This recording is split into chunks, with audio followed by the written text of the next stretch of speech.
Time for another storm. I'm meteorologist Brian Ivy. Thanks for joining me.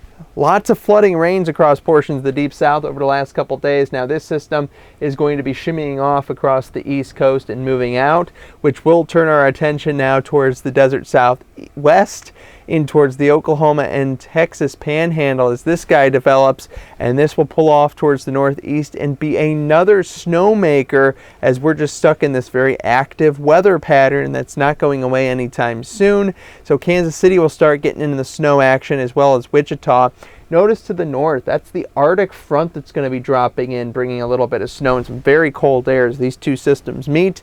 This will create the good stripe of snow across portions of the I-90 corridor, mainly to the north though, mainly I-80, and then up into Michigan. Again, you've been hit several times recently. Northern Ohio, up into upstate New York, and then New England as well, with wraparound cold air and moisture on the back side of the system for Chicagoland. Could be some severe weather down across portions of the southeast. We'll have to see if that moisture kind of robs the northern moisture a little bit. I mentioned Arctic blast. Yeah, big time.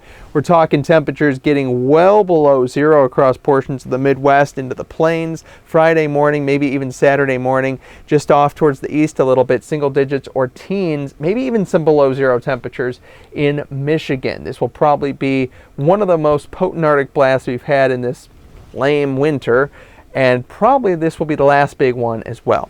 So cold air, moisture, you'll have lake effect streamers that will be developing Friday, and that will drop maybe significant snowfall in parts, if everything sets up correctly, of the snow belts downwind. We'll be a little quiet after that as our next system really starts to gather steam. Maybe a couple clippers clipping the U.S.-Canadian border and then driving in towards portions of the Great Lakes. We'll see on that. We'll get a little rain down towards the south, but really the big story will be this system getting its act together across portions of the Pacific Northwest. While this is happening, the Midwest and the East will get warmer, and we're going to see this guy track off towards the north. So this will be a Winnipeg and probably a Ontario, Quebec, and Green Bay and Marquette type of a storm as that slides off towards the east with some pretty good snowfall rates. But again, southern side of this will be on the mild side as we go in towards next Tuesday.